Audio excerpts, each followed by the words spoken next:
हुकूमत की जानिब से दियत की नई रकम तय पा गई, नोटिफिकेशन जारी कर दिया। दियत की अमाउंट 30,680 ग्राम चांदी की कीमत के इक्वल है। दियत लेना वारसान का हक है। मगर ये दियत क्या है और किन केसेस में दियत की रकम अदा करनी पड़ती है?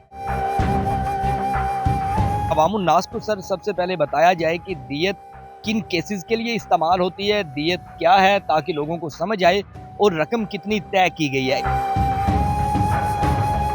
दियत बेसिकली ब्लड मनी होती है, कंपनसेशन होती है।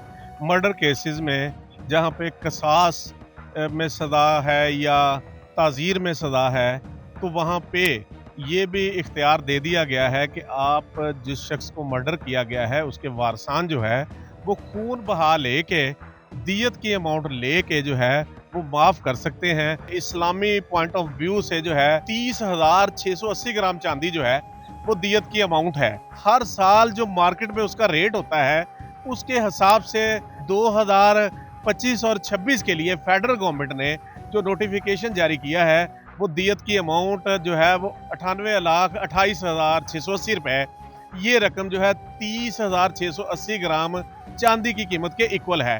कानून इख्तियार देता है जज को कि किसी की अगर कोई जान लेता है तो उसकी सजा जो है वो 302B में आधा ताज़ीर डिस्क्रिशन ऑफ द कोर्ट जज दे सकता है। उसमें दो सजाएं हैं, एक सजाए मौत है और एक उम्र कैद है। लेकिन जहां पे वारसान चाहे वो खून बहा लेके दियत की अमाउंट लेके माफ कर दे, वो विक्टिम जो है जो मुतवफ़ी है जिसको उसने कत्ल किया है उसके वारसान को दियत दे के जो है वो अपनी जान बख्शी करवा सकता है। लेकिन मैं आपको यहाँ बताऊं कि कुछ जराइम ऐसे हैं कि जो तो काबिल राजीनामा जुर्म होता है। पाकिस्तान पेनल कोड में शेड्यूल में बता दिया गया है कि ये जुर्म काबिल राजीनामा है। 302 जुर्म जो है कत्ल जो है ये काबिल राजीनामा जुर्म है, वहां पे दियत ली जा सकती है और ये कानून इख्तियार देता है और अदालतें भी इसको मानने की पाबंद हैं। लेकिन वहां पे जराइम वो हैं कि जो कि नाकाबिल राजीनामा हैं या ऑफेंसेस अगेंस्ट स्टेट हैं, जैसे कोई रेपिस्ट है, कोई डकैती करता है या कोई जो है अगवा बराए तावान के मामला में मुलव्वस है,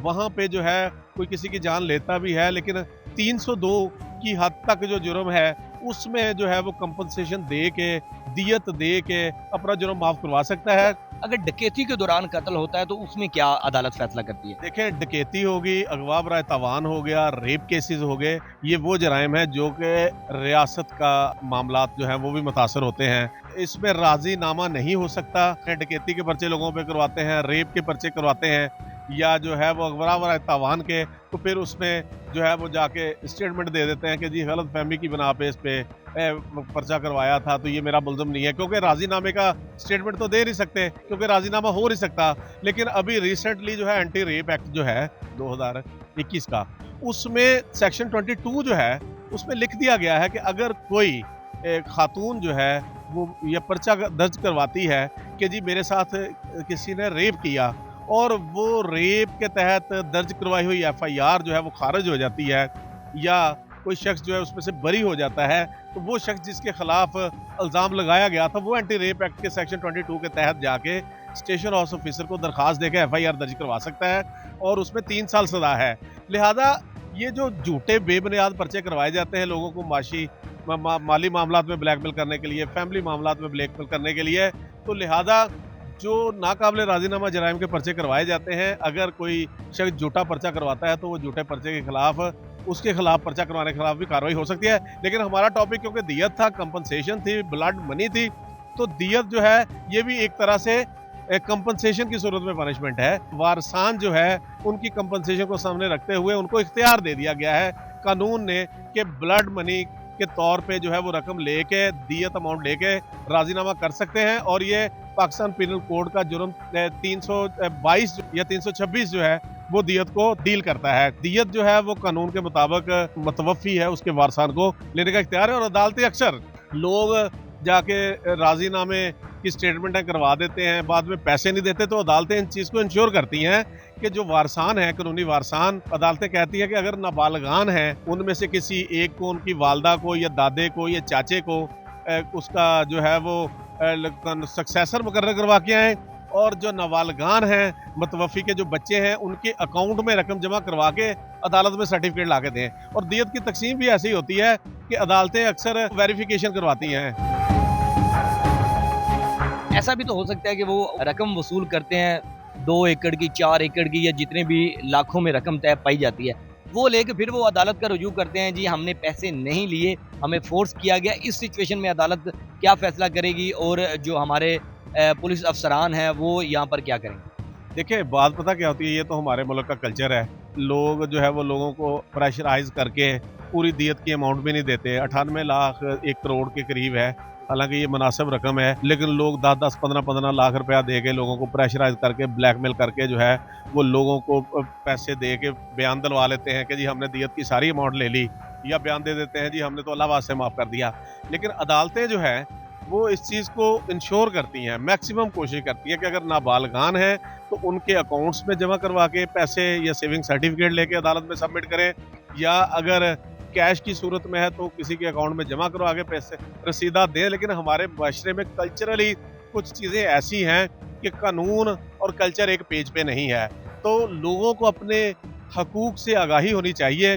नो डाउट ये पंचायतें, ये जरगे, ये थानों में बैठ के लोगों को हैरस करके, परेशान करके, ब्लैकमेल करके, और उनके जो बेसिक बुनियादी फंडामेंटल राइट्स हैं उनको जो है वो सिक्योर नहीं किया जाता, और वो बयान अदालतों में ये दिलवाए जाते हैं कि जी कानून के मुताबिक सारा कुछ हुआ है। अच्छा, एक इंसान डकैती करता है और साथ कत्ल कर देता है, तो अदालत कत्ल की सजा दियत में लेके क्या डकैती में सजा दे सकती है? इस बारे में इसमें है 2 जुर्म, एक 302 है कत्ल और एक डकैती है। अब कत्ल जो है कंपाउंडेबल ऑफेंस से काबिल राजीनामा है, उसमें वारसान को इख्तियार है कि वो दियत लेके, खून बहा लेके माफ कर सकते हैं।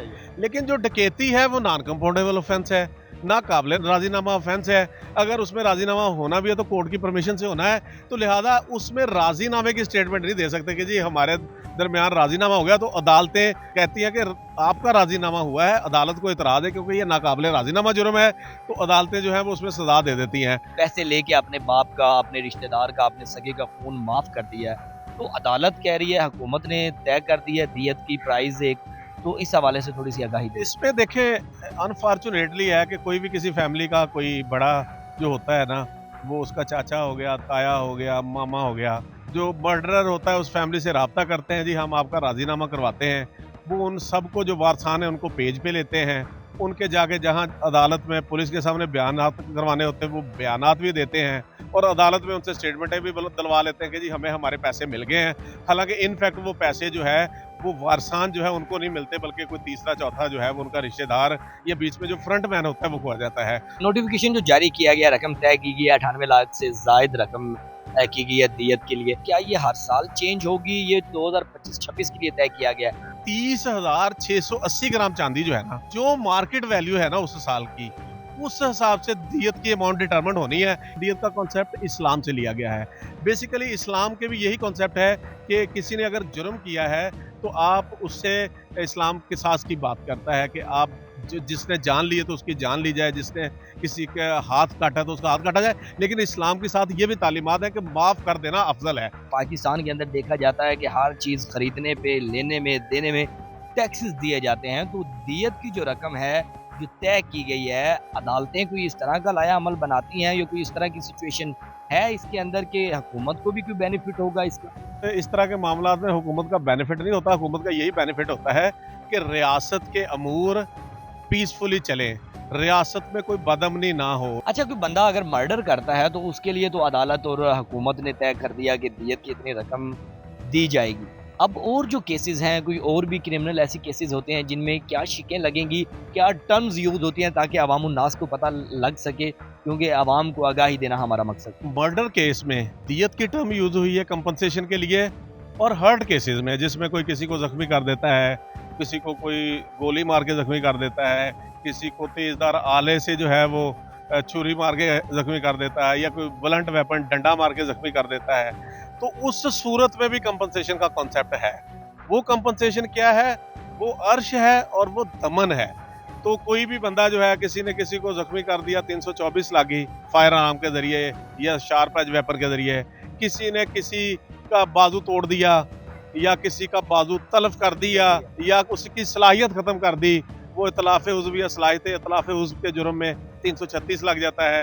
या 337 में वो जराइम बयान किए गए हैं कि जिस्म सर से लेके पांव तक पूरी बॉडी के मुख्तलिफ हिस्सों को डिवाइड कर दिया गया है। तो उसमें कोई भी जो ज़रब होती है तो उसको अर्श और दमन की सूरत में जिस कैटेगरी में वो फाल होगा उसको कंपनसेशन मिलेगी, और ये दियत की परसेंटेज के हिसाब से डिटरमिन होती है। जितनी बड़ी ज़रम होती है, कहीं पे बड़ी ज़रब है तो दियत का हाफ भी कर दिया जाता है, कहीं पे दियत का 1/4 कर दिया जाता है, कहीं पे दियत का 1/10 कर दिया जाता है।